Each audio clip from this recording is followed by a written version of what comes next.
Bonjour. Aujourd'hui, on parle de finances. Cela n'est peut-être pas votre sujet préféré, mais pas de panique. Tout sera expliqué de manière simple et accessible. Comprendre les finances, c'est une compétence essentielle pour les membres d'un conseil d'administration. Pourquoi? Parce que c'est grâce à cette capacité que le CA peut s'assurer que l'argent est utilisé de la meilleure façon possible pour soutenir les enfants, les familles et le personnel. Dans cette vidéo, nous définirons ce qu'est la littératie financière, nous exposerons quels sont les documents financiers importants et expliquerons comment ces informations peuvent vous aider à prendre de bonnes décisions. Allons-y! Simplement dit, la littératie financière, c'est la capacité de comprendre et d'utiliser des informations financières pour guider les décisions importantes. N'oublions pas que le CA est responsable de la santé financière de l'organisme. Prenons un exemple concret. Imaginons qu'un centre veut installer une nouvelle structure de jeu pour les enfants. Grâce à la littératie financière, le CA peut vérifier si ce projet est possible en regardant les fonds disponibles et en évaluant les priorités budgétaires. S'il manque d'argent, le CA pourrait ensuite chercher à combler le manque en proposant une collecte de fonds ou en cherchant des subventions pour financer le projet. Avoir une bonne littératie financière aide le CA à éviter les erreurs coûteuses et à planifier pour l'avenir, tout en s'assurant que les ressources sont utilisées pour le bien de l'organisme.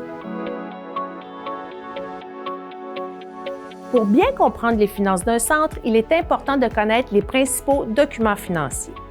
Le bilan. Ce document montre les actifs, c'est-à-dire tout ce que le centre possède, et les obligations, c'est-à-dire tout ce qu'il doit.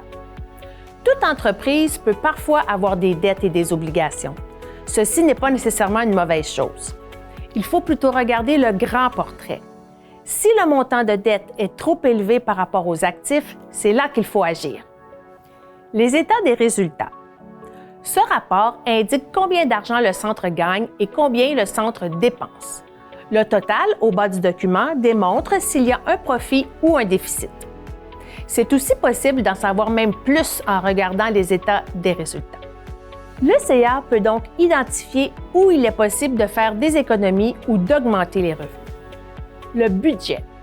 C'est un outil de planification qui aide le CA à décider comment l'argent sera dépensé tout au long de l'année. Par exemple, s'il y a une hausse des prix des aliments, le budget doit être ajusté pour réduire les coûts tout en maintenant des repas de qualité. On comprendra donc qu'il s'agisse d'un document et d'un exercice important pour tout organisme. En examinant ces documents, le CA peut voir si les fonds sont suffisants ou s'il faut chercher d'autres solutions pour combler les manques, comme une subvention ou une campagne de levée de fonds. Le trésorier ou la trésorière supervise les finances de l'organisme en collaboration avec la direction générale en veillant à la bonne gestion du budget et des ressources. Il ou elle présente les états financiers au CA et s'assure que les membres disposent des informations nécessaires pour prendre des décisions éclairées. En Ontario, les organismes à but non lucratif, ou OBNL, subissent chaque année une vérification financière effectuée par un comptable professionnel agréé. Cette revue indépendante garantit une gestion financière efficace et une présentation fidèle des comptes lors de l'Assemblée générale annuelle. Cette vérification permet d'identifier des pistes d'amélioration et offre des recommandations précieuses pour l'année à venir. La vérification annuelle est obligatoire pour certaines OBNL et suggérée à tous. C'est une pratique importante pour assurer la transparence et la crédibilité de l'organisme.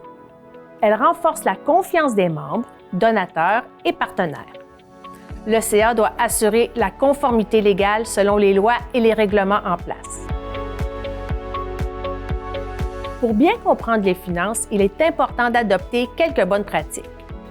Tout d'abord, on doit lire les documents financiers avant les réunions. Cela vous permet de poser des questions pertinentes et d'avoir une meilleure compréhension des sujets discutés. Aussi, posez des questions. Si une ligne du budget ou des chiffres dans un rapport ne sont pas clairs, n'hésitez pas à demander une explication. Enfin, suivre une formation si nécessaire. Comprendre les bases des finances peut faire une grande différence dans votre rôle au sein du CA.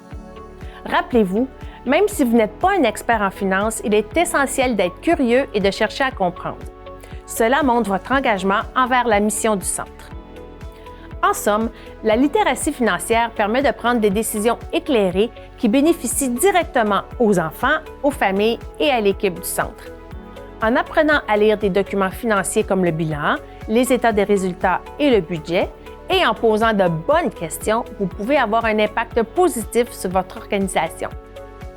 Merci pour votre écoute. Lors de notre prochaine vidéo, nous verrons comment organiser des réunions efficaces pour que le conseil puisse collaborer et prendre des décisions stratégiques. À très bientôt!